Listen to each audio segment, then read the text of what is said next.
À tout lire a le plaisir de recevoir Marie-Orlane Buffavant. Dans cette nouvelle émission, nous allons parler des problématiques de tablettes, de réseaux, à travers ce joli livre qui s'appelle, Marie-Orlane, Le cadeau de Manoa. Et tu as voulu, je crois, à travers une histoire très bien imagée, nous parler de cette problématique, Marie-Orlane.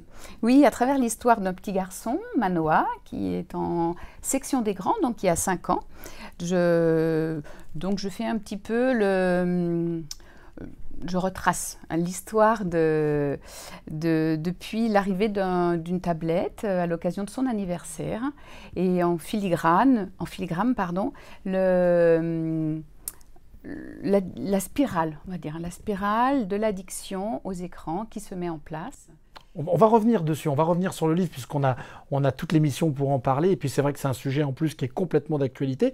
Moi, peut-être rappeler aux téléspectateurs que de ton métier, tu es enseignante spécialisée et que du coup, ce sujet-là, tu le vis au quotidien. Oui, exactement. Je suis enseignante spécialisée. Tu es partie d'un constat dans ton métier ? Exactement. C'est ça. C'est un constat.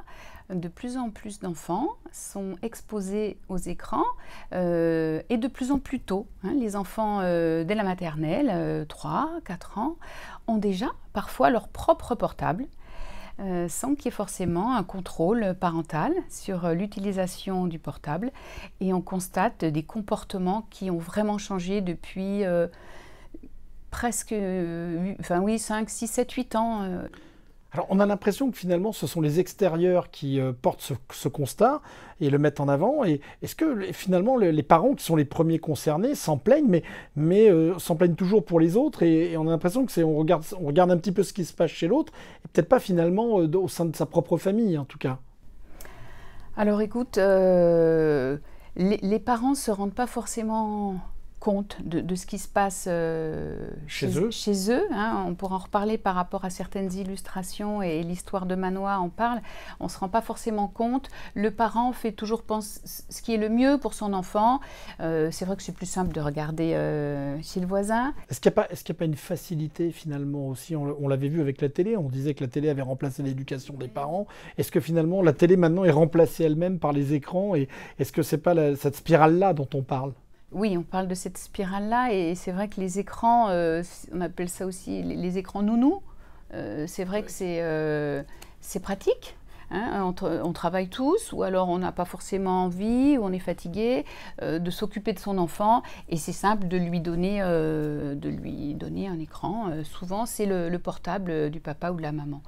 Donc c'est vrai qu'il y a un côté, c'est facile. En tout cas, suffisamment important pour que tu prennes la plume et que tu as envie de l'écrire parce que ton expérience de professionnel et sûrement les récits, les histoires que tu as entendues et que tu as peut-être même vécues dans les proches, les personnes proches de toi, t'ont donné l'envie d'écrire ce livre. Comment cette idée d'écriture t'est venue? Quand j'ai vu que tous les enfants, beaucoup en tout cas, utilisaient leur téléphone ou leur tablette, je me suis dit il faut trouver un moyen pour aborder ce thème, mais d'une façon plutôt ludique.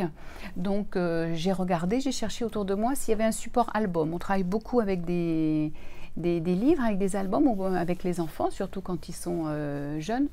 Et j'ai rien trouvé. Alors c'est marrant parce qu'il y a un décalage, on parle d'un sujet, on est dans l'ultra-moderne avec la nouvelle technologie et finalement on part sur un livre qui est plutôt archaïque, enfin en tout cas même si moi je le défends bien sûr coûte que coûte, mais il y a un petit paradoxe là en tout cas entre le livre et finalement la critique faite sur quel est le danger d'ailleurs de ces appareils, de ces tablettes et tout pour toi. En tout cas, le gros avantage du livre, c'est qu'on peut l'utiliser à l'école en toute liberté. Et quel était le danger en fait pour toi, si on va droit au but et dans ce sujet-là, quel est le danger des tablettes pour les enfants et tout ça? Les parents nous regardent, donc c'est intéressant de pouvoir justement, toi qui en as l'expérience, pouvoir mettre le doigt dessus. Quels sont tous les dangers occasionnés par ces appareils-là? On rencontre de plus en plus d'élèves qu'on nous décrit comme agités, en manque d'attention, de concentration, qui ont des difficultés langagières, des difficultés pour écrire, qui peuvent aussi avoir des problèmes psychiques, c'est-à-dire des addictions, qui peuvent aussi donc être dues à une surexposition aux écrans. Il y a aussi des vraies difficultés à apprendre. Un enfant peut avoir des retards cognitifs parce qu'il regarde, il est trop exposé aux écrans. Il y a aussi des problèmes psychomoteurs. En fait, il y a tout un panel de difficultés. Alors, toutes celles que j'ai nommées, elles n'arrivent pas forcément toutes ensemble. Il se peut qu'il y en ait une, deux ou trois. En tout cas, il y a vraiment un lien qui n'est plus à démontrer entre une surconsommation, une surexposition aux écrans et les résultats scolaires. Le but d'un ouvrage comme celui-là, c'est de dédramatiser la situation, ou c'est au contraire de faire un vrai focus, d'alerter? Quel était Voilà, alors ce livre n'est pas à charge contre les écrans. C'est un outil de prévention. On veut alerter, on veut prévenir avant que ça prenne trop d'ampleur, même si je trouve qu'on est déjà à un stade... Oui, parce que j'allais te le dire, est-ce qu'on n'a pas déjà dépassé un petit peu le curseur du côté dangereux, en fait, hein? On va rester positif, mais effectivement, c'est vrai que c'est beaucoup trop. Mais avec des outils, avec un dialogue, voilà, un outil de prévention qui peut être justement un support pour ouvrir un dialogue, un débat autour des écrans. Il ne s'agit pas de dire on prend tous nos écrans et on jette tout. Non, on peut s'en servir de façon, j'ai envie de dire, raisonnable, raisonnée, intelligente. Alors ça me paraît compliqué parce qu'avec l'évolution, on voit bien maintenant dans un restaurant, par exemple, toute une famille, tout le monde est sur son téléphone, personne ne se parle, 4 personnes à table et les 4 personnes sont sur les écrans. J'ai même eu l'anecdote d'un médecin qui m'expliquait que quand il venait en visite dans des familles, on lui montrait du doigt où était le patient, le malade, même si c'était un enfant, parce que les personnes sont devant leurs écrans, sont occupées. C'est quand même, on a dépassé un petit peu les limites du raisonnable là quand même avec... Oui, c'est pour ça drôle de société. Drôle de société. C'est pour ça que cet album voudrait toucher un maximum d'enfants en bas âge, parce que moi, l'éducation à travers les petits. Voilà. En fait. Moi, je crois. Je crois à ça. On peut éduquer un enfant au même titre qu'on l'éduque à l'écologie.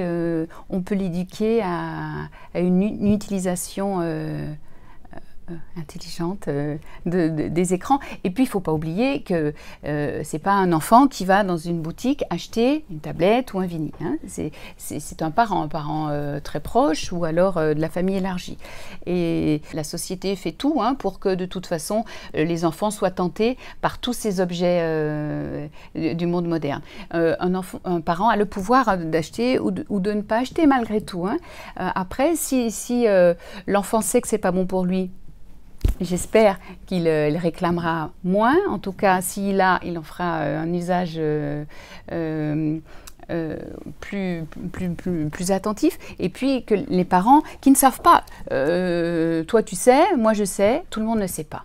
Donc, il y a eu la préface qui a été... J'ai demandé à Clémentine Rullier de la Guarda de me préfacer ce livre. Elle est quand même médecin neuropédiatre, donc c'est pas n'importe qui. Elle parle vraiment des dangers, et puis elle dit même qu'un enfant avant 3 ans ne devrait pas être exposé à un écran. Donc c'est pas des choses qui sortent du chapeau, c'est reconnu, c'est vérifié, et c'est aussi donc par rapport à la santé.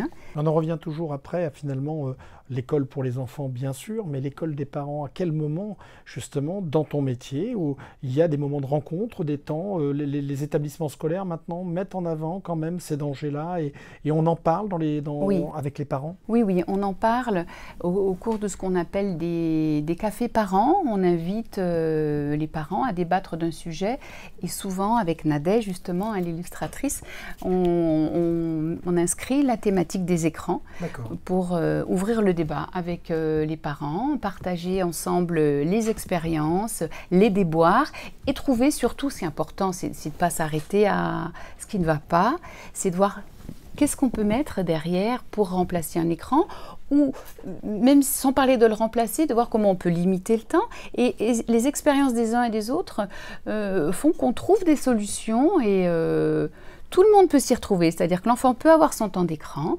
le parent peut du coup avoir un moment pour lui, tranquillement, je peux le comprendre. Est-ce que les informations remontent de la bouche des enfants eux-mêmes? C'est-à-dire qu'en fait, c'est eux qui en parlent, c'est eux qui ont les traumatismes, c'est eux... est-ce qu'au niveau de la loi, au niveau des textes aujourd'hui en vigueur, est-ce qu'il y a des moyens d'action? Est-ce qu'il y a des choses qu'on peut faire? Ou est-ce que c'est encore véritablement... c'est encore trop libre et finalement on est un peu désemparé par rapport à ce qui existe et au contrôle qu'on peut en faire? Non, mis à part ce qui est préconisé sur les jeux, hein, l'âge pour l'utilisation de tel ou tel jeu, pas à ma connaissance, mais je suis loin de tout connaître. Mais effectivement, en termes de protection de l'enfance, je connais aucun texte qui pourrait protéger les enfants contre le système actuel. Alors c'est le petit moment attendu par nos téléspectateurs, le petit moment de lecture. Alors on a parlé de ta collaboration et tout, mais là on va t'écouter à travers les textes de ce livre qui parle de l'histoire de Manoa. C'est le passage où nous t'écoutons avec grande attention. Au moment de s'endormir, seul dans sa chambre, Manoa jette un œil à sa tablette. Tiens, Fred est connecté. Et si on jouait en ligne, comme il m'a montré? Tout fier, il se met à pianoter sur son clavier neuf. Le lendemain matin, maman tape fort à la porte de sa chambre. « Manoa, c'est l'heure de se lever !»